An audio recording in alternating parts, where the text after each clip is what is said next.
سڵاتان لێبێ و ئەم کاتتان باش بە هیوای تەندروستێکی باش بۆ هەموو لایەکمان بە هیوای پابندبوونی هەموو لایەکمان بە مەرج و ڕێنمایە تەندروستیەکان و ڕێکارەکانی کە تایبەت بە ڕوبەربوونەوەی ڤایرۆسی کۆرۆنا لە هەرێمی کوردستان دەگیرێتە بەر. بەڕێزان لە ساڵی 2005 لە ڕۆژێکی وەکو ئەمڕۆدا ڕوحی شاد بێ سەرۆک مام جەلال بە یەکەم سەرۆک کۆماری دیموکراسی لە عێراقدا هەڵدەبژێردرێت. سەرۆک کۆمار پێویست ناکە من لێرە و باس لە پێگە و ڕۆڵی ئەو بکەم لە سەردەمی سەرۆکایەتی ئەودا.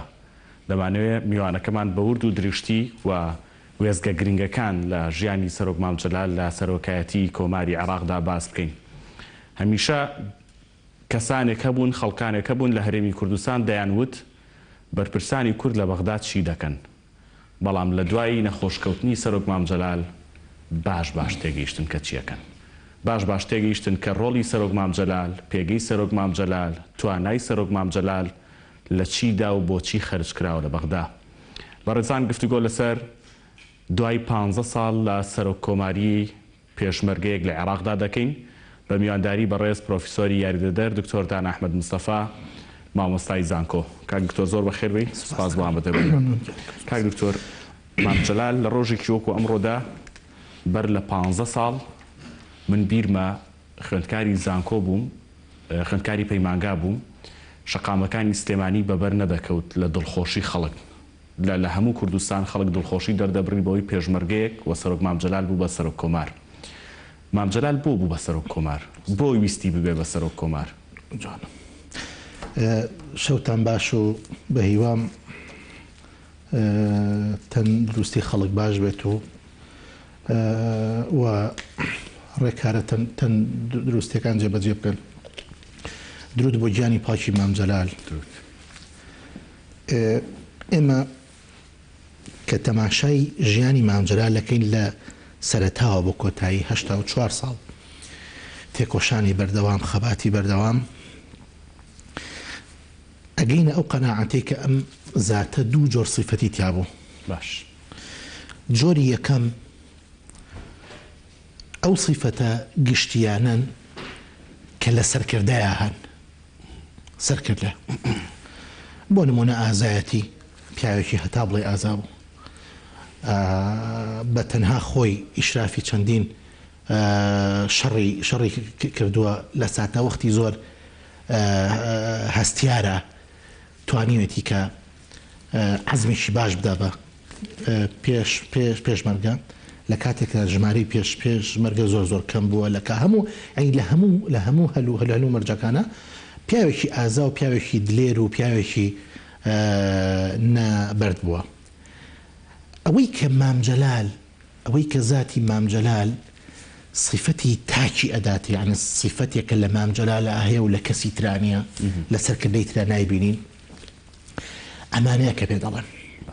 خاڵی یەکەم طبعاً نەتیجەی قوڵبوونەوە لە کەسایەتی مام جەلال، من ئەم گەشتمەتە ئەم شتانە. خاڵی یەکەم مام جەلال سەقفی نەبوو، یعنی ئاسۆی بیرکردنەوەی ئەوەندە فراوان بوو سەقفی نەبوو. بەو معنایەی بڕوای بە کێشە نەبوو، بڕوای بە چارەسەر هەبوو، بڕوای بەوە هەبوو کە هەمیشە لە کاتی بوونی کێشەیە لەو کاتەیە چارەسەر هەیە، لەو کاتەیە. ئەمە زۆر گرنگە، نەک ئەوەی بگەڕێ بە شوێنیە. یعنی ئیمانی وابوو، قەناعەتی وابوو، ئەم سەرکردە گەورەیە، قەناعەتی وابوو کە لە کاتی کێشەکە خۆیە، لە کاتی بوونی کێشەکەیە چارەسەری هەیە. هەمیشە لە ژیان و لە عمری خۆیە بڕوای بە سەقف نەبوو، بڕوای بە ینی بڕوای ئاسۆی بیرکردنەوە ڕوئیا و دنیابینێکی یەکجار فراوانی هەبوو، زۆر کراوە بۆ ژیان لە بەردەمیان. خاڵی دووهەم بڕوای بە ڕووخان نەبوو. ئەو قەناعەتی وابوو کە هیچ وەختێک شکارن بۆ نمونە لە شەڕێکە معنای ڕووخانن نیە. ئەم دوو زاراوەیە زۆری فەرقە. شکانن جیاوازە، ڕووخان جیاوازە. ئەم زاتە بڕوای بە شکانن هەبوو وەکو هێرس، بەس بڕوای بە ڕووخانن نەبوو وەکو زات. بۆیە ئەبینی لە هەموو هەڵوێستەکانە جەنابی مام جەلال هەر خۆی بووە، ئەنی مام جەلال هەر مام جەلال بووە. لە شاخ هەر ئەو بووە لە شەڕ هەر ئەو بووە کە ژمارەمان کەم بووە هەر ئەو بووە یەکێتی بووە هەر ئەو بووە پێش بوونی بە یەکێتی و هەر با بڵێن پێش بەیەکی نیشتیمانی کوردستان دروست بێت ئەو بووە لە پاش ژیاکردنەوەی هێڵی بڵێن خەتی مەکتەبی سیاسی ئەو سەردەما 64 هەر ئەو بووە لە هەموو کایەکانە تەسەور بکە کە نکتێکی خۆشە بۆ هینکەم بۆ بجەرمەوە جەواهیری ئەڵێ لە ساڵی 1959 کە ئیتحادی سەحەفین دروست بوو لە عێراق و لە ساڵی 1963 کە ڕێکخراوێک دروست بوو بە ناوی ڕێکخراوی داکۆکیکردن لە مافی عێراقیەکان لە بەراق دروست بوومە 1963 ئەڵێ لەو دوو وەختەیە من ئەم زاتەم ناسیوە جەواهیری ئەڵێ لە هەردوو وەختەکەیە نەمانەتوانی نەیکین بە پێشەنگ و بە سەرکردن لە ناو خۆمانە تۆ تەسەری ئەمە بکە ئەو تەمانە مناڵیەی ئەڵێ نەمانەتوانی نەیکەین بە یەکێک لە ئەعزای قیادەی هەم نەقابەکە هەم ئەو ڕێکخراوەی کە داکۆجی لە مافی عێراقیەکانە کرد خاڵێکی تر مەصدەری کەلتور و سەقافەتی ئەم سەرکردەیە یەک مەصدەر نەبوو بۆ نمونە کتێب نەبوو ئەزمونیش بوو معلوماتیش بوو زۆر یعنی پڕ معلوماترین سەرکردەی ئەم دنیای جەنابی مام جەلال پڕ معلومات بوو زۆر لە هەمووی گرنگتر بیرکردنەوەی بەردەوامی خۆی بیرکردنەوەیکی سەیری هەبوو متابعە و شوێنکەوتنیەکی هەبوو ئەوەندە غەریب بوو نکتێکی خۆشە بۆ باسکەم بڕوات هەبێ بە درێژایی 15 ساڵ کارکردنی من لە جەریدەی ئیتحادێکی نیشتیمانی کوردستان هەموو ڕۆژێکی جومعە بەیانیان سعات حوتی بەیانی تەواو بوو یعنی حوتی بەیانی ئەگەشتە شوێنەکە جومعان نەئەبوو بە 8:30 و جەنابی مام جەلال تەلەفۆنی ئەکرد بۆ هەزار ڕەحمەتی لێ بۆ کاک عادل مراد ڕۆحی شاد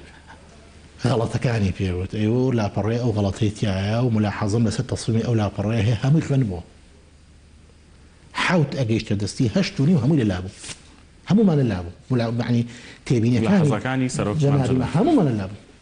ئەزانی لەبەرەوە مەصدەرێکی ینی تاکە سەرچاوەیەکی نەبوو بۆ تێفکردنی خۆی لە دنیا خاڵێکی کە زۆر گرنگە بەلامەوە دووشتی کە هەیە زۆر گرنگە بەلامەوە خاڵ یەکەمیان ئەوەیە ئیتقانی تیابوو ئەم زانی صفەتی ئیتقانی تیابوو ئەم زاتە ئیتقان لە زمانی عەرەبیە متقن بەو کەسە ئەوترێ کە دەستی یایە کارێک یا دەستی نایەتێ یا کە دەستی یایە حتا تەواوی نەکا هەتا نەیگەێنێتە ئەنجامێکی ئیجابی واز لێ نایەنێ یعنی ئەگەر دەستی یایە تیا لاواز بوو واز لێ نایەنێ دەستی پێکاتەوە چەند جار دەستی پێکاتەوە تەسەورەکەی چەند جار ئەوەیەوت چەند جار جۆم لێ بۆ خۆم ئەیوت ئێمە کە دەستمان کردووە بە دامەزراندنی یەکێتی نیشتیمانی کوردستان هەندێک سیاسەتمەداری کورد ئەو سەردەمە خوێندەواری کورد ئەو سەردەمە لە 1976 ئەیوت پێیان وتوم و تویانە مام جەلالەوە چیەکەی وتومە بۆ ئێوە یعنی ئەگەری سەرکەوتنی ئەم یەشێتیە لە سەدا چرا ئێوەتوانە لە سەدایەکی ئێوەتوتی من ئێسەر ئەو نقطەیەکە نەتر ئەو سەدایەکە خاڵێکی تر صفەتێکی تیا بووجا کاک ئارام من هیوادارم ئەم صفەتە تۆزێ بە نەزەری ئاعتیبار هینکرێ وەربگیرێ وەرێبری کە تۆ تێگەیشتی ئەمجا خەڵکیش تێگا تۆ سەری مەکە تەماشای قسەکانی مام جەلال کە هەندێک قسەیکە من جوڵێکی بۆێنمەوە هەمیشە کە قسەیەکە دەیوت ئەمێشێتی ئێوە قەت نەیوێچێتی ئێمە من ڕۆزکەسێریچێتی بوو ئەیوت چی ئەوێشێتی ئێوە لەبەردەمی مەڵبەندی سلێمانی و تاریە خوێندەوە هەمووی هاوارێک کرد مام یان لەوێ بوو یان لە پارچی ئازادی بە یشتی ئیتر مەڵێن مام بڵام نێچێتی دە ئەنجا جملە بگرێت تەفسیری ئەمە چی عیلمیانە تەفسیرێکن تۆ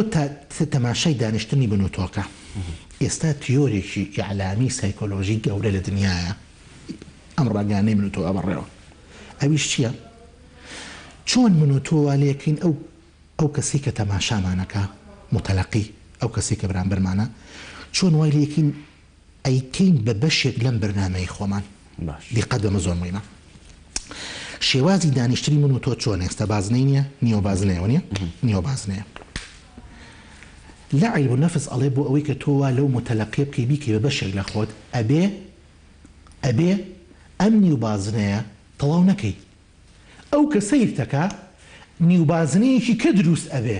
ئەو دێتە ناوە باش ئەبین بە بازنێک بە بازنەیە بەڵێ مام جەلال خۆی سکرتێر یەکێتی بوو بەڵێ وای نەی ئەو یەکێتەکەی من ئەو یەکێتەکەی ئێوە تۆی ئەخسەنە ئەو بازنەی خۆیەوە ئیمکانیەتی بیرکردنەوەی ئەم زاتە ئاوا بوو زۆر غەریب بوو صفەتێکی تری هەیە طبعاً شتم زۆر نووسێ بەداخەوە بەس آخر شتی کە باسێکم چکو زانم سوالێکەشت هەیە صفەتێکی هەبوو ئەوەی خەڵک نەیەبینی ئەمەی بینی تەوەقوعی بۆ شەڕ عێراق لە کۆنەوە تەماشایکە تەوەقوعی بۆ هەرێمی کوردستان تەوەقوعی بۆ سلێمانی تەوەقوعی بۆ شارەکانی بۆ هەولێر بۆ شارەکانی تری هەرێم تەوەقوعی بۆ کەرکووک چۆن بوو ئەنجا تەسەور بکە لە زەمانی عەبدولکەریم قاسمەوە بیرەوەیەکانی بخوێنەرەوە لە زەمانی عەبدولکەریم قاسمەوە ئەم زاتە چۆن بووە بڕوات هەبێ ئەچێ وەلای عەبدولکەریم قاسم نەخۆشە لە خەسخانە کەوتووە لەگەڵ مەلا مستەفایە چێ کێنە دەرەوە چی بە مەلا مستەفا ئەڵێ مامجار هەمووی هەیە تەوسیق کراوە نووسراوە ئەڵێ بە نوقتە و بە فاریزە دیراسەیەکی ورد و دریشتی کەسایەتی عەبدولکەریم قاسمی کردووە زانی یعنی یەکو عالمێکی نەفسی سەردانی کردووە و هەموو تەشخیصی هەموو ورد و درشتی کەسایەتی ئەو زاتەی کردووە هەرمی باسەکە بۆ مەلا مستەفا هەرمی پێڵێ ئەوە بوو دوایی کە هەڵسایەوە عەبدولکەریم قاسم کوردی دەرکرد لە بەغا سیارەکەی مەلا مستەفا سەنەوە و ئەوەی کردی بە کورد کردی لە 1960 بینیمان چی بە کورد کرد تیارەی هەڵسان فرقەی دوی نار مۆزوعی مووسڵی دروست کرد ئەزانی شەڕی دەربەندی خانی کرد دکتۆر یەک شت زۆر مهمە یعنی لە سەردەمی سەرۆک مام جەلالدا هەموو عێراقیەکان سەمام الئەمان و چەتری کۆکەرەوەیان مام جەلال بوو هەر نەتەوەیەک هەر پێک هاتەیەک لە عێراقدا گرفتێکی بۆ دروست بووایە هەنای بۆ مام جەلال دەبرد بەدەر لەوانی کە ئەو سیفاتانە هەموو وا دەکا خەڵک یعنی بە کەسێکی جیاوازی ببینێ و هانای بۆ ببا بەڵام لە هیچ قۆناغێکی ژیانی سیاسی عێراقدا سەرۆک کۆمار ئەو کەسە نەبووە کە خەڵک هانای بۆ بەرێ ڕەنگە بڵم لە هیچ وڵاتێکیشدا بەو جۆرە نەبووە کە پێک هاتە جیاوازەکان گروپە جیاوازەکان ئیعلامەکان یاسایەکان هاواریان بۆ مام جەلال دەبرد کە گرفتێک دروستە بوو یعنی مام جەلال سەرۆکایەتی کۆماری عێراق چۆن گرێتە دی بەیەکەوە یعنی چۆن تێکەڵی دەکەی جەنابی مام جەلال صیفەتێکی سەیری هەبوو ئەویش ئەوە بوو کە فەلسەفەی قۆناغیە بوو یعنی لە هەموو مەرحەلەیەکە فەلسەفەیەکی تایبەتیە بوو کە چووە بەغدا باسی ئەوانەی پێشەوەی ئەگەر بکەم بڕوات هەبێ بە 4 سەعات و 5 سەعات دەبێت باش نیش ڕەنگە کاتەکەم کەمە بەس باسی ئەوەیەکەم بەس باسی فەلسەفەی ئەو قۆناغەیەکەم فەلسەفەی ئەو قۆناغی کە چۆ بەغا جەنابی مام جەلال بریتی بوو لە سازان و لێک تێگەیشتن سازان لەگەڵ ئەم دوو ئەم فەلسەفەی دانا دوو خاڵە جا تۆ سەیری ینی بزانە قودرەتی چی بوو ینی چۆن بیری لە حرەکەی سیاسی لە کوردستان و لە عێراقیش کردوتەوە ئەزین کاک ئارام صفەتێکی هەبوو مام جەلال کە قسەیەکی کرد تەنها بۆ عێراق نەبوو تەنها بۆ کوردستانیش نەبوو بۆ یەکێتیش بوو ئەین لە یەکێتیەوە تەماشای کوردستانی کرد تەماشای عێراقیشی کرد تەماشاکە مصطلحێک دروست بوو مصطلحێکی دانە بە ناوی چەپکە کوڵی مام جەلالەوە نەبوو ئەم سازان و لێک تێگەیشتنە چییە تەسەور بکە هەموو کەس بیرکردنەوەی وەکو یەک نییە باش هەموو حیزبێکی سیاسیش لەگەڵ هەموو ڕێکخرا و حیزبێکی تری سیاسیە خلافی سیاسیان هەیە ئایدۆلۆژیان هەیە تێڕوانیان هەیە بۆ دنیا و بۆ سیاست و بۆ عسکەرتاریەت و بۆ بەڕێوەبردنی دەوڵەت وانە باشە چۆن ئەمانە ئەسازێنی بەیەکەوە خۆ ئەگەر نەسازان ئەبێ لێک تێبگەن کە بەرژەوەندیشی باڵا هەیە هەموو لای دیفاعی لێکە چۆن لە فەلسەفەی کلاسیکیە دیقەتی ئەمە بە یەکێ لە فەیلسوفەکان ئەڵێ معنای خلاف چییە؟ معنای خلاف یعنی ئەمەی کە مام جەلال کە ناوی نابوو لێک تێگەیشتن چۆنە سازان چۆنە چییە؟ تەسەور بکە ئەڵێ لە سەحرایەکە بیرێک ئاو هەیە بیرێک ئاو هەبووە باشە کابرایەک ئەم سەحرایە گوزەرەکە بە دابەیەکەوە دابە لە زمانی عەرەبیە بە هەموو حەیوانێک گەورتێک کە چوار پێ هەبێ ما يدب على الأرض بە دوو بە چوار بە هەرچێک بێ بەس بە حەیوانە وتێ زیاتر ئەڕوا کە ئەبینێ بیرێک هەڵکەنراوە لەوێ بۆ ئەو کەسەی کە بەم ڕێدا ئەڕوا دا ئەبەزە ئیسراحەتێکە کە ئاوێگە خواتەوە خۆ دەزای لە سەحرایی شتێ نییە ئاوێگە خواتەوە ئیسراحەتێکە کات و دوای ئەڕات کە دا ئەبەزەیە لە تینوێتی خۆی و لە حرسی خۆی بۆ ئاوەکە پلامەری ناو بیرەکە بۆی کە ئاوەکە دەربێنە بە دەلوەکە بەڵێ بە سەتڵەکە هەتا خەریکی ما بێ تەماشاکە دابەکەی خەریکە ڕوا جا لە سەحرا حیوان کە ڕۆی حشتر کە ڕۆی بۆ ئەسب کە ڕۆی ناتەوە تەواو گرتنەوەی زۆر زەحمەتە چیەکە ئەچێ مێخێک هێنێ بڵێن شیشە دارە هەرچیەکەی هێنێ دایەکتێ لای بیرەکەوە ئەڵێ بۆ ئەوەی کە یەکێکی دوای من کە تووشی ئەمە نەبێ وا من فریای حیوانە هەم کەوتمەوانێ و گرتمەوە نەتوە حیوانەکەی بڕات و بڕات یاچێتەوە عەربی پێڵن تەیت یاچێتەوە لێبێتەوە ئەم دارە ئەم مێخەدا کوتێ و هینەکەی پێوە بەستێتەوە دابەکەی پاش ئەمە یەکێکی ترێت تەسەوەر بکە یەکێکی ترێت قاچی دابەکەی ئەیگیرێ لەو مێخە بە دەماکەوێتە ناو بیرەکەوە کابرا هەڵەچێتەوە خۆیەتە کێنێ ئەڵێ باشەوە من کەوتمە ناو ئەم بیرەوە خۆم توانیم خۆم ڕزگارکەم یەکیشی کە احتیمال لە بکەوێت و قوڵ بکەوێتە بیر و بخنکێ بنی و بخنکێ باش چی ئەکا ئەچێ ئەم مێخی کە ئەوەی تر دایکتیۆ هەڵێکەرێت و فڕێ باشە هەردووچان خێر نییە یعنی هەردووچان نێتی باشە نە پشتەوە نیە ئەی دوو ئیشەکە عەکسیەک نی مام جەلال ئاوا بۆ ژیانی ڕوانی ئاوا بۆ سیاسەتی ڕوانی ئەزانی مەرج نییە ئەو خلافەکە لەسەر خەیرە ئەمە مهمە ئەزای هەمیشە نیەتێکی خێریە خێر لە پێش هەموو شتێکەوە بۆیە نوکتێکی خۆشی هەیە ئەڵێ پەردەیەکی دەدا ئەنا لە بنی دوو قەبیلەیە لە شیعەکان دوو بڵوو حیزب ئەحزاب شیعەنیە پەردەیەکی دانا بەشێکی لەم دی و بەشێکی لەو دی و دعوەتی ناخواردنی وەڕۆ باشە حەزەکەن بچرن لە دیوی ئەم دیوە حەزەکەن عێراق چۆن بێ ئاوادان بێ چی بێ خاوەنی خۆی بێ ئیستقلالیەتی هەبێ خەڵک خۆش بژی باش ئەچوو ئەولایی وەش حەزەکەن هەمویان و حەزەکەی پەردەکەی لای داش بنەوە یعنی تێڕوانی مام جەلال ئاوا باش هەمیشە نیەتێکی خوێنەوە نیەتێکی خێری دائنا بۆ ئەو ئیشانەی کە بۆ ئەو خلافانەی کە دروست ئەبوو بۆیە ئەگەر تەماشاکەی کەسایەتی ئەم زاتە ئەم سەرکردەیە هەمیشە لە سەر و کێشەکانەوە بوو باشە دکتۆر من سوپاس دەکەم بەڕاستی کاتەکە هەر ئەوەندە بوو هاوڕیانیشم لە بەشی بەرنامەکان ینی بەرنامیان ئامادەکردو لە یەک ڕۆژی داهاتوودا ئەویش دەبینن لەسەر ڕۆڵ و پێگەی سەر مام جەلال لە ئەبەس شتێک هەبوو باسمان نەکردەوە قەی باسی ناکەین باسی ڕۆڵی سەقافی مام جەلالمان نەکردەوە بەڵێ کاتەکە هەر ئەوەندە بوو بوو وەکو خۆ دووتت ئەگەر چەند سەعاتێکی تریش دابنیشی من هیوادارم بەس ئەو ڕستەیە مەگەر مەجال بێ هیوادارم چۆن ئێستا دەستگای مام هەیە بۆ ئیش و کاری مرۆڤ هیوادارم دەستگایەک هەبێ بۆ لێکۆڵینەوە لە وتە و لە نووسین و لە ڕەفتار و لە سیاسەتی مام جەلال زۆر سپاس دەکەم دەست خۆش بێ پرۆفسۆر یاریدەدەر دکتۆر دان ئەحمەد مستەفا مامۆستای زانکۆ لەگەڵ مابووی لە تەوەریەکەم سپاس دەکەم بەڕێزان بەر لەوەی بچینە تەوەری دووەم پەیامدەرمان عوسمان ئەبوبەکر لە کەرەنتینەیەک لە کەرەنتینەکانی شاری سلێمانی دەبێ دۆخی نێو کەرەنتینەکان و هەندێک زانیاری ورد سەبارەت بە کەرەنتینەکان بۆی بینەر دەگوازێتەوە عوسمان سڵاو لێبێم کاتە و باش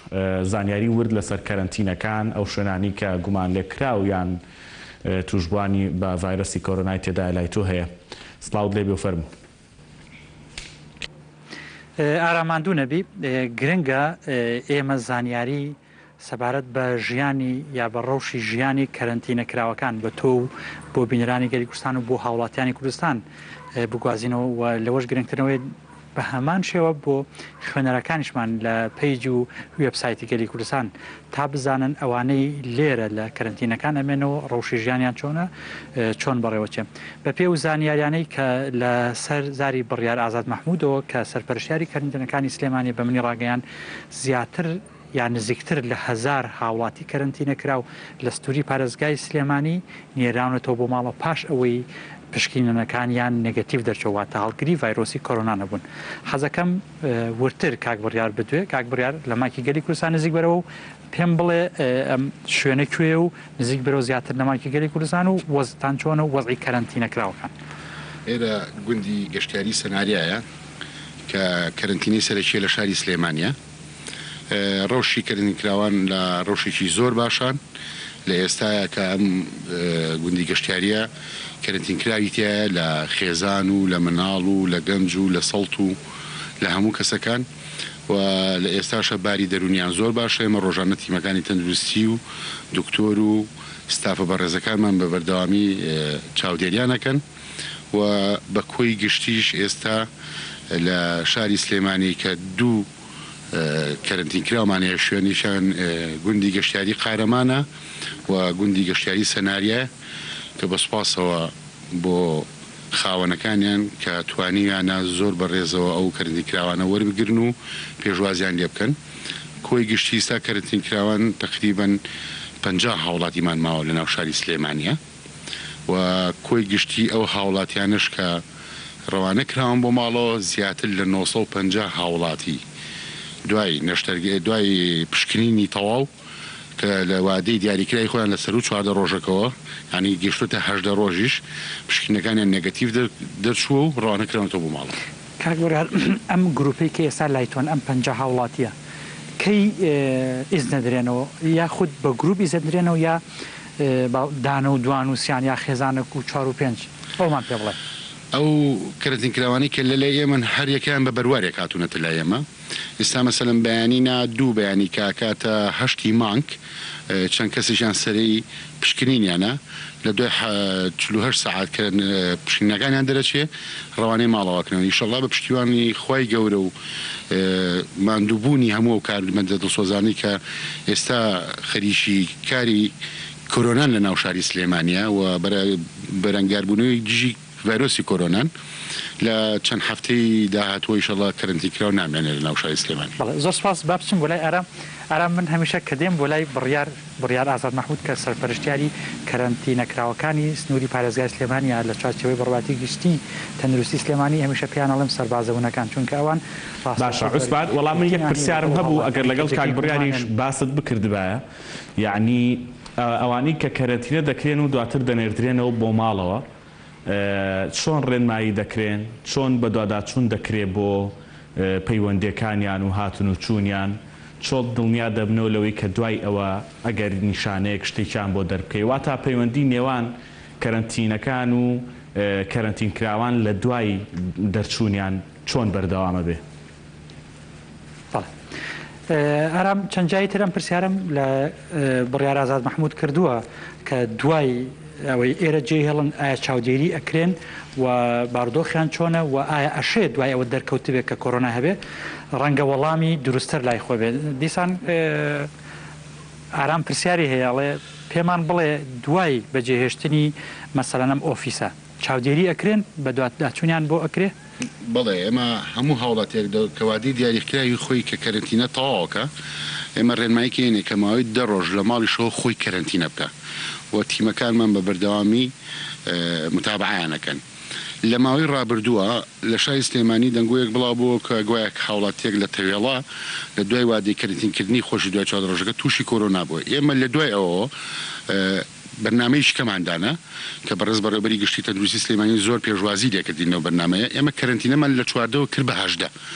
واتە 14هەمین ڕۆژ تەواوەکە لە 15هەمین ڕۆژە فحسەکەی بۆکەین لە 16 دەرەچێت لە 18 ئیزنین کەواتە و لە وادە علمیەکەش لێمە تێپەڕمان کردووە تا ئێستا کە ئەم تێستەمان وا کردووە سواز بەخوا لە دوای وادەیەوە هیچ کەسیش کەمان بۆ دەرنەکەوتەوە کە کۆرۆنای هەبێ. زۆر سپاس. ئارام بە هیوای پاراستنی هاوڵاتیانی کوردستان بە هیوای تێپەڕاندنی قۆناغی ناخۆشی کۆرۆنا لەسەر هاوڵاتیانی کوردستان بە هیوای تێپەڕاندنی کەرەنتینە کراوەکان بە هیوایەوەی هەموو هاوڵاتیانی کوردستان. سپاس دەکەم دەست خۆش بێ بە هیوای تەندروستێکی باش بۆ هەموو بەڕێزان تەوەری دۆمان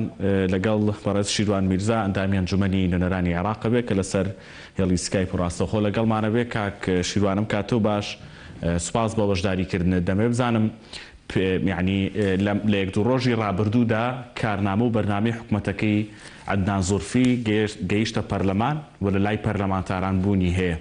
دەتوانی خاڵە سەرەکیەکان و هێڵە سەرەکیەکانی کارنامەی عەدنان زوڵفی بۆ حکوومەتەکەی ئاشکرا بکەی؟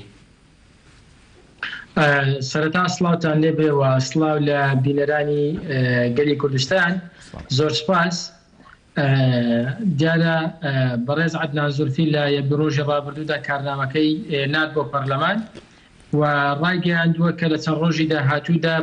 بە تەحدید 48 کاتژمێر پێش وادەی دانیشتنی پەرلەمان بە هەمان شێوە ناوی کاندیدەکانیش دەنێرێت. کارنامەکەی پێک هاتووە لە چەند تەوەرێک بە تایبەتی پێک هاتووە لە 16 تەوەر. ئەوەی کە زۆر گرنگە لە کارنامەکەیدا گرنگی بە ڕۆبەڕۆبوونەوەی ڤایرۆسی کۆرۆنا داوە، ئەو بابەتە عالەمیە کە ئێستا هەموو دنیای بەخۆیەوە سەرقاڵ کردووە، هەم لە داڕشتنەوەی یان بەڵێن پێکێنانەوەی خەلیەی ئەزمە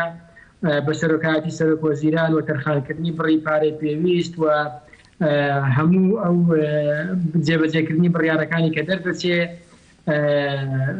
لەم شێوەیە بڵێن ئەوەی کە واروەها لە ڕووی ئەوەی کە پەیوەندی بە هەرێمەوە هەیە باس لەوە دەکات کە بەپێی دەستور پەیوەندەکانیان ڕێک دەخەنەوە لەسەر ئەساسی ڕێزگرتن لە خصوصیاتی هەردوولە و شراکەتی ڕاستەقینە و وحدەی عێراق دیارە تەئکیدی لەسەر وحدەی وەطنی ناڵە وحدەی عێراق بە وحدەی وەطنی تەئکیدی لەسەر کردوتەوە. برەودان و بەرەو پێشبردننی هێزە ئەمنیەکان و هێزە سەربازیەکان لەلایەن لە باسی پێشمەرگەش دەکات بۆ ڕوبەڕووبوونەوەی تیرۆریستان و بۆ پاراستنی ئەمنیەتی عێراق. لە ڕووی وەزارەت سیاسەتی دەرەوە تاکید لەسەر بێلایەمی و عێراق و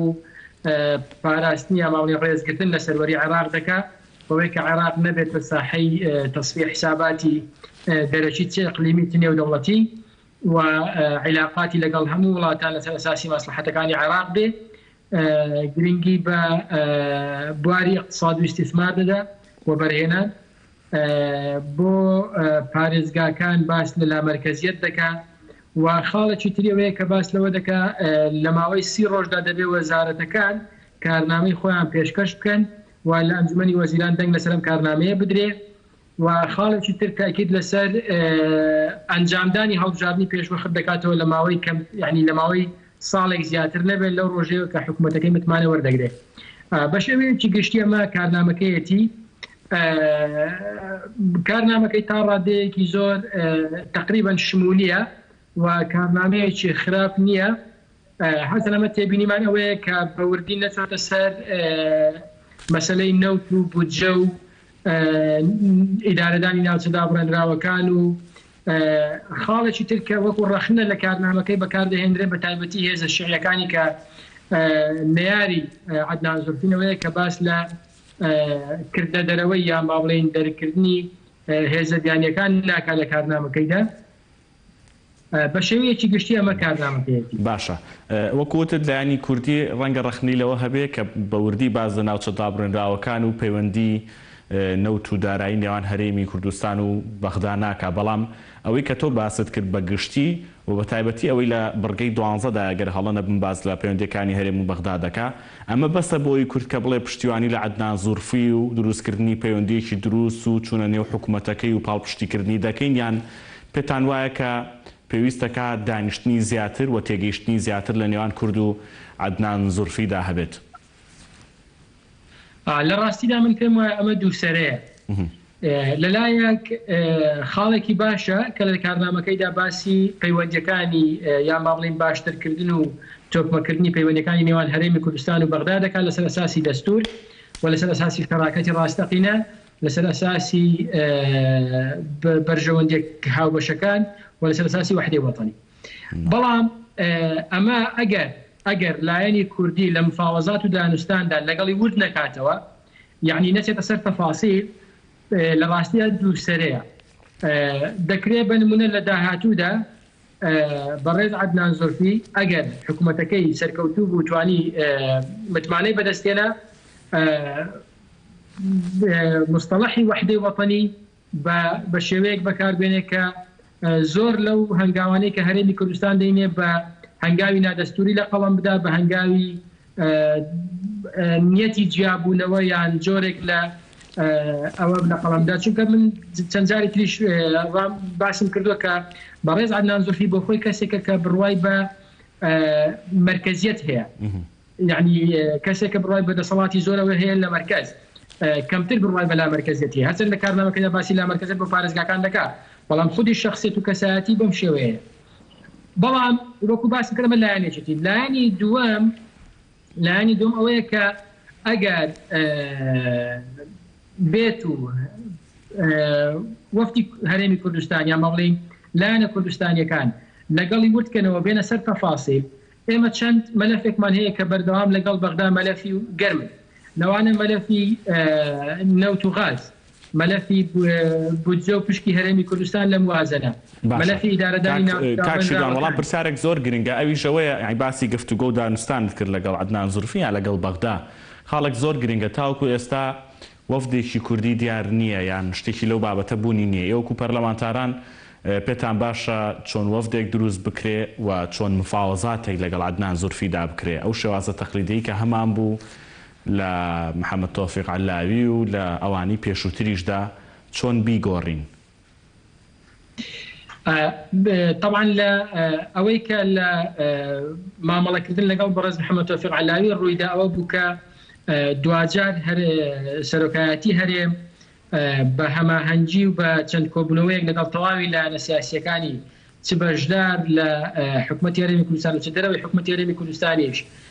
توانی کۆدەنجیەک دروستکە. لە ڕاستیدا ئەوەش بۆ ئێستاش هەر ئەمە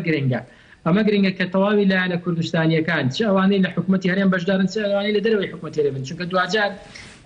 هەمویان نوێنەری خەڵکی کوردستانن لە بەغدا.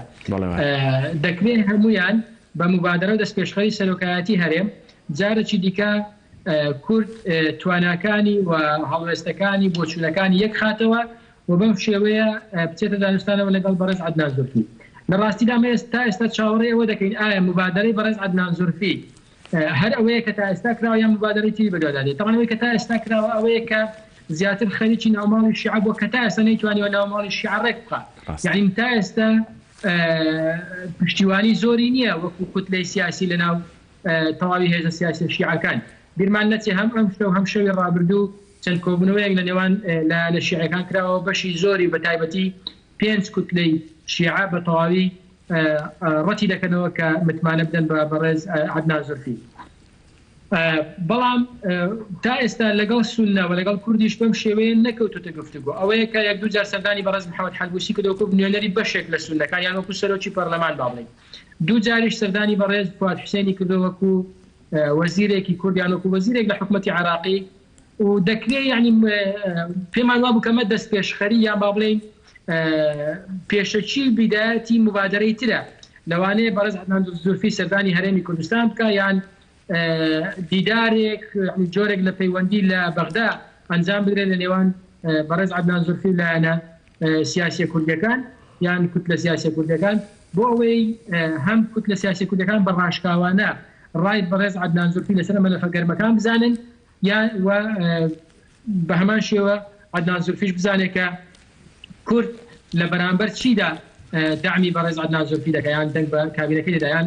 لە بەرامبەر یان بەڵێن لە بەرامبەر چ هەڵوێستێکیدا ئامادەیە مووقف وەربگرێ و دەنگی پێ لەدا ئەمە دەبێت بە لە ڕاستیدا لە سیاستدا دەبێت کە گەیشتە نقطەی حەسم دەبێت زۆر سەراحەت قسە لەگەڵ بەرامبەرەکەت بکەی و ڕاست و ڕەوان پێی بڵێ کە چت دەوێت و ناتەوێت چی ڕوودا. باشە کاک شیروان بەپێی زانیاریەکانی ئێوە پێکاتی حکوومەتەکەی عەدنان زورفی چۆنە بێ نیەتی عەدنان زورفی کام وەزارەت و کام وەزارەتە بە ئاڕاستەی کوردستاندا چۆن کاندیدەکان هەڵدەبژێرێ ئەمانە هەندێک گوردەکارین کە خەڵک دەیەوێ بیزانێ بەڵام تا ئێستا زانیاریی وا لە بەردەستدانیە لەسەر ئەم بابەتە. طبعا ئەوەی کە تا ئێستا هەیە زیاتر با بڵێن دەنگۆیە یعنی شتی مؤکد نییە چونکە لە ڕاستیە تا ئێستا ڕوون نییە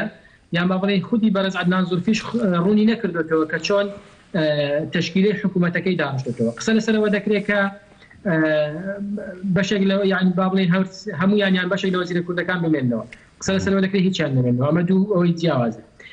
قسە لەسەرەوە دەکرێت کە بەڕێز عەدنان زورفی کابینەی حکوومەتەکەی لە کۆمەڵێک خەڵکی تێکاڵ لە ئەندامی پەرلەمان چ ئەوانەیە کە بەرپرسی گەورە لە ناو حکوومەت لە بەرپرسی مەثلا مدیر عامە یان وەکیل وەزیرە یان حتا وەزیر بووە لەوانە هەڵبژێرێ. ئەوەی کە وەکو باسم کرد تا ئێستا ڕوون نییە کە بەڕێز عەدنان زورفی حکوومەتەکەی چۆن ینی نیازی هەیە مەڵە خۆتەی چۆنێکە حکوومەتەکەی چۆن تشکیل دەکات. هەموو ئەوانە ئەگەرن لە بەردەمیدا من پێم وایە کاتی زۆری بەڕێز عەدنان زورفی بەوە ڕۆیشتووە کە هەوڵی یەکخستنی ناوماڵی شیعە دەدا کە تا ئێستا نەیتوانیوە ئەو کاتێک کە لە بەردەمیدا ماوە بەڕاستی یان ئەوە تا دەبێت تەسلیمی ئەو لایەنە شیعانە بێ و اعتیزار بکە و پۆزش بێنێتەوە واز بێنێ یان ئەوە تا دەبێت بەردەوام بێ و هەنگاویتر بێتە پێشێ لەگەڵ سوننا لەگەڵ کورد لەگەڵ ئەو بەشەی شیعە کە پشتیوانی دەکەن بەتایبەتی لە ناو شیعە بەڕێز عەدنان زورفی پشتی بەوە بەستووە کە لەسەر تاک ئیش دەکات وەکو بڵێن ینی پێی وایە کە بەشێکی زۆر لە ئەندام پەرلەمانە شیعەکان وەکو تاک نەک وەکو کوتلە نەک وەکو هێزی سیاسی وەکو تاک پشتیوانی دەکەن. ئەمە من پێم وایە هەمان سیناریۆ بەڕێز محەممەد تۆفیق عەلاویە کە پێی وابوو بەبێ گەڕانەوە بۆ هێزە سیاسیەکان بەبێ حسابکردن بۆ هێزە سیاسیەکان پێی وابوو کۆبنەوەی پەرلەمان ئەنجام دەدرێت و دەنگیش دێنێ و دەرج دەچێت. لە ڕاستیدا من یعنی پێم سەیرە ئەگەر وابێ وەکو باسم کردەوە بۆ چوونە تا ئێستا و قسەش زۆر لەسەر کراوە ئەگەر وابێت پێم سەیرە عەدنان زورفی بە هەمان ڕێزکی محەممەد تۆفیق عەلاویدا بڕوە کە دەرکەوت لە ئەمڕۆی سەر ساحەی سیاسی عێراقدا شتێکی ناواقعیە. باشە ئەوەی کە ئەمریکا ینی ڕاستەوخۆ پشتیوانی خۆی و پشتیوانێکی زۆریشی بۆ عەدنان زورفی دەربڕی هەر لە یەکەم ڕۆژی ڕاستپاردنی داوەزیری دەرەوەی ئەمریکا ینی زۆر بە گەورەی پێشوازی لەم بڕیارە کرد و زۆر بە گەورەیش ینی باسی لەوە کرد کە ئەمریکا پشتیوانی دەکا. ئەم جۆرە لە پشتیوانی ئەمریکا بۆ عەدنان زورفی بە کام دیویدا دەشکێتەوە بەو دیوەدا کە ئەمریکا یعنی دەیخاتە سەر سکەوت پێی خۆی و لە عێراقدا پشتیوانێکی گەورەی دەکات و دەتوانێت سەر بکەوێت یان بەو دیوەیدا کە عەرقەلە و گرفتی گەورە لە عێراقدا دێتە بەردەمی بە تایبەتیەوەی کە ئێستا باست کرد نێوماڵی شیعی و پێنج کوتلەی گەورە بڕیار بدەن پشتیوانی نەکەن ینی بەکام دیوەدا زیاتر خوێندنەوەی بۆ دەکرێت. خوێندنەوەی زیاتر ئەوەیە کە یعنی بەڕای من خوێندنەوەی زیاتر ئەوەیە کە وای کردووە کە بەشێکی زۆر لە هێزە سیاسی شیعیەکان پشتیوانی نەکەن و یعنی بەو لایەن داشکاوەتەوە لەوانەیە بە زەرەر بۆی بشکێتەوە و بۆ خۆشی بەم هەنگاوە طبعا تا ئێستا بەڕێز عەدنان زورفی دوو دانیشتنی کردووە یەکەچیان لەگەڵ سەفیری هەر پێنج ئەندامە هەمیشەیەکەی ئەنجومەنی ئاسایش و یەکەچیان لەگەڵ سەفیری وڵاتانی اتحادی ئەوروپی یەکێتی ئەوروپا زۆر اعتیمادی کردوتە سەر پشتیوانی دەوڵەتانی ئەوروپی و ئەمریکا بەڵام بیرمان نەچێ ساحەی سیاسی عێراق بە تەنها ئەمانەی تێدا نیە. ساحەی سیاسی عێراق ساحەیەکی کراوەیە بۆ تەدەخولاتی چ ئەگەر ڕاستەوخۆش نەبێ ناڕاستەوخۆ بۆ ئێران بۆ تورکیا بۆ سعودیا بۆ دەوڵەتانی خەلیج و بۆ ئەمریکا و بەریتانیا و تەنانەت رووسیا و هەموو زۆربەی دەوڵەتانی ئەوروپیش و بە شێوەیەکی گشتی دابش دەبین بەسەر دوو بەرەداویش کە بە زمانی ئاسان بڵین بەرەی ئەمریکا و بەرەی ئێران هەرچەند بەڕێز عەدنان زولفی لە کارنامەکەیدا باز لە سیاسەتی متوازن و پاراستنی عێراق لەوەی کە نەبێتە ساحەی سیراعی سیاسی و یەکلاکردنەوەی ئەو سیراعە سیاسیانە، بەڵام دوجار وە تەفسیرکراوە کە بۆ خۆی لەسەر معسکەری ئەمریکی حسابە و ئەمریکیەکان پشتیوانی دەکەن و نەشیان شادەتەوە بە ڕێز مایک پۆمپیۆ لە لێدوانەکەیدا دوای ڕاستپاردنی داوای ینی باسیەوەی کرد کە بەڕێز عەدنان زولفی پشتیوانی ئەمریکیەکان و کۆمەلگای نێودەوڵەتیشی هەیە.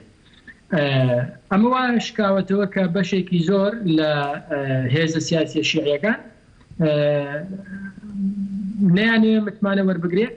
و لە ڕاستیشدا هێزە سیاسی شیعیەکان کێشەیەکی تریشیانەوەیە کە پێیان وایە ڕاستپاردنی نەگەڕانەوەیە بۆ کوتلەی زۆرینە لە پەرلەمان. مەسەلەی کوتلەی زۆرینە لە پەرلەمان یعنی ئێستا ئەم قسەیان زۆر گەرم کردوەوە، زۆر باسی دەکەن کە شێوازی ڕاستپاردنەکەی لەلایەن بەڕێز سەرۆک کۆمارەوە دەرچوونە لە ئیتیفاقی با بڵێن لە تەوافقی سیاسی و حساب نەکردنە بۆ کوتلەی زۆرینە، بەڵام لە ڕاستیدا مەسەلەی کوتلەی زۆرینە هەر بۆ خۆی لە بیدایەتەوە لەم خولەی پەرلەماندا کێشەی لەسەر بوو. 4 جار نامەگۆڕینەوە لە نێوان سەرۆکایەتی کۆمار و سەرۆکایەتی پەرلەمان لەسەر کوتلەی زۆرینە کرا و ئەنجامی نەبوو. بەڵێ ئەنجامی نەبوو، تەنانەت بەڕێز سەرۆک کۆمار محکمەی اتحادیشی ئاگادار کردەوە لەسەرەوە هەر ئەنجامی نەبووە و لە بیدایەتدا بۆ خۆیان یعنی با بڵین هێزە شیعیەکان مەسەلەی کوتلەی زۆرینیان ئەم مستەڵەحەیان با بڵین ئەم حەقیان لەبار برد بە ڕاستپاردنی بەڕێز یان با بڵین بەڕێککەوتن لەسەر بەڕێز عادل عەبدولمەهدی بەوەی کە خۆنوێنەری یان با بڵین کوتلەی زۆرینە نەبوو، سائرون لەگەڵ فەتح و لەگەڵ هەندێکی تر لەسەری ڕێککەوتن و تەرشیحیان کرد. بۆ ئێستاش یعنی ئەمە لێکدانەوەی قانونی هەیە، ئایا تەنها یەک جار کوتلەی زۆرینە هەیە و ئەگەر کوتلەی زۆرینە بنمونە سائرونە کە زۆرترین ئەندامی پەرلەمانی هەیە 53-54 ئەندام پەرلەمانی هەیە، ئەی بۆ نایەتە پێشوی بە ئاشکرا داوا بکە کە فڵان کەس مرەشەحی منە و سەرۆک کۆمار بتوانێت کاندید بکات. و بەڕاستی ئەو شەوەی کە قەرار بوو بەڕێز سەرۆک کۆمار ڕای بسپێرێت بۆ بەیانیش ڕاوەستا تا ئەوەی کە تەوافقی شیعی دروست بێت، کە دروست نەبێ سەرۆک کۆماریش محکومە بە مدەی دەستوری لە کاتی خۆیدا دەبێت کەسێک ڕابسپێرێت. بۆیە تەسەور دەکەم ئەم قسەیە کە ئێستا زۆر باسی دەکەن لایەنە شیعیەکان زیاتر بۆ دەربازبوون لەو ئەحراجەتی کەوتوونەوەی کە تەوافق ناکەن لەسەر کەسێک و نازانن چۆن بەڕێز عەدنان زولفی ڕەت بکەنەوە. باش کاک شیروانەوەی کە ئێستا دۆخی عێراقی تێدا لە ڕووی ئابووریەوە دەتوانی بە کورتی پێناسەیەکیمان بۆ بکەی باسێکی بکەیت، چونکە بەڕاستی هەم لە هەرێمی کوردستان و ترسێک هەیە لەسەر ئەم دابەزینی نرخی نەوتە گەرچی بەرزبوونەوەیەک هەیە لە ئێستادا هەدیەتی بەرزبوونەوە هەیە، هەم بۆ عێراقیش بەگشتی یعنی مەترسی گەورە دەبینرێت لەسەرەوەی کە ئابووری عێراق ئابووریەکی زۆر لاواز و بێهێزە و ئەم دابەزینی نرخی نەوتەش ڕەنگە بە چۆکی دادات. ینی دوایین شت کە بتێت لەسەر ئابووری عێراق بۆمان ڕوونکەیتەوە سپاس دەکەم. ئابووری عێراق ئابووریەکی ئەوەی کە پێڵەن ئابووری ڕێعیە، پشتی بەستوێ لە سەدانەوە تووسێ زیاتری پشتی بەستوێ بە داهاتی فرۆشتنی نەوت. فرۆشتنی نەوت لەم ماوەیەدا بە دوو سەبەب هەم نرخەکەی زۆر دابەزی هەم بڕەکەشی فرۆشتنی هەردابەزی. یەکەچیان بەهۆی بڵاوبوونەوەی ڤایرۆسی کۆرۆنا لە سین و لە ئەوروپا و لە تەواوی وڵاتان کە خواست لەسەر یا ماڵێن کڕینی نەوت کەم بۆی کە زۆربەی معمەل و مەسانیعەکان ڕاوەستن. دووەمیان ئەو کێشەیە کە لە نێوان لەناو منەظەمەی ئۆپکدا لە نێوان سعودی و رووسیادا هەبوو لەسەر سعر و لەسەر کەمیە یان بۆ بڵێن بڕی هەناردەکردن، ئەم کێشەیەش وای کرد کە بە تەواوی نرخی نەوت دابەزی. لەم مانگی با بڵێن مانگی سێ عێراق داهاتی نەوتی نیوە کەمتری مانگی دووە، نیوە کەمتری مانگی دووە، واتە بە تەواوی داهاتی عێراق دابەزیوە. بەڵام ئەوەی کە طبعا ئەمە وا دەکات کە لە ماوەی درێژخایەندا یعنی ئەگەر چەند مانگێکی تر ئەمە بەردەوام بێت بە دڵنیاییەوە ئابووری عێراق تووشی شکستی گەورە دەبێت. لە بەرامبەردا ئەوەی کە جێگای ئومێدە تا ڕادێک ئەوەیە کە لە چەند ڕۆژی ڕابردوو قەرار بوو دانیشتنی ئۆپێک بکرێەوە دواخرا لە بەرەوەی کە سعودی و رووسیا نەگەشتنێک و ئێستا دواخراوە بۆ 9 مانگ چاوەڕێی 9 مانگ دەکرێت و بەپێی تەسریحی ترامپ تەدەخولی تێدا کردووە قسەی لەگەڵ ڕووسەکان و لەگەڵ محەممەد بن سلمانیش کردووە کە ئۆپێک جۆرێک لە تەوافق بکەن لەسەر بڕی هەناردەکردنی نەوت و سارەکەی تۆزێک بەرز دەکەن. تەسەور دەکرێت نەوت بگاتەوە نزیکی $40 بەڵام زیاتر تەسەور ناکرێەوە بە ئاسانی. ئەمە خاڵێکیان. خاڵی دووەمیان دەکرێت بەرپرسانی عێراق چ لە وەزارەتی دارایی چ لە حکوومەت و بە تایبەتیش بەرپرسانی لە باڵای بانقی مرکزی تاکیدیان لەسەرەوە کردوتەوە کە عێراق بۆ دابینکردنی موچە بۆ ڕئیشی تەشغیلی ڕۆژانە گرفتی نابێت بەوەی کە ئەم ڕەپارەی کە دەستی دەکەوێت زائیدەن بەکارهێنانی احتیاطی عێراق کە باس لەوە دەکرێت زیاتر لە $71 میلیارد دەتوانێت بەپێی یاسا و ڕێنمایی خۆی نەک بە هەڵەمەشی یعنی بەکارهێنانی احتیاط لە بانقی مرکزی هەر ئەوە نییە کە حکوومەت باخەڵەکەی پارێکی لەمە بچێ پارە ڕاکێشێت پێویستی بە یاسا و ڕێنمایی خۆی هەیە چونکە دەستبردن بۆ احتیاطی لەوانەیە لە قوی دیناری عراقی کەم کاتەوە پێویستی بە یاسای خۆی بە یاسای مرکزیە. تەسەور دەکرێت لە چەند مانگی داهاتوودا عێراق بۆ دابینکردنی موچە بۆ ئیشی تەشغیلی گرفتی نابێت بەوەی کە بانقی مرکزی ڕاگەێنێت کە یارمەتی حکوومەت دەدەن. بەڵام لە دوورمەودادا دەبێت حکوومەت بیرلەوە بکاتەوە لە ڕاستیدا داهاتی تەنها یەک سەرچاوە نەبێت سەرچاوەکانی تر باشتر بکات لە بەتایبەتی لە خاڵە گومرجەکان لە بزەڕیبە و باجی ناوخۆ بە شێوێکی گشتی ئەوانە زیاتر گرنگی پێبدا بۆی داهات تەنها یەک سەرچاوی نەبێت. زۆر باشە بەڕێز شیروان میرزا ئەندامی ئەنجومەنی نوێنەرانی عێراق سوپاس دەکەم کە لە تەوەری دووەمی بەرنامەی گەرماوگەرم لەگەڵ ماوەی بەڕێزان پابەندی ڕێنمایەکان دەبین و لە وەبسایتی کەناڵی گەلی کوردستانەوە دەتوانن تەواوی ڕێنمایەکانی کردنەوەی شوێنە خزمەتگوزارەکان ببینن کە لە وێبسایتی کەناڵی گەلی کوردستان بڵاو کراوەتەوە هەروەها بەنهاژ لەسەر شاشی گەلی کوردستان دەیبینن بە هیوای تەندروستێکی باش بۆ هەموو لایەکمان وە خۆپارێزیمان لە ڤایرەسی کۆرۆنا. هەر شاد بن و خواتان لەگەڵ.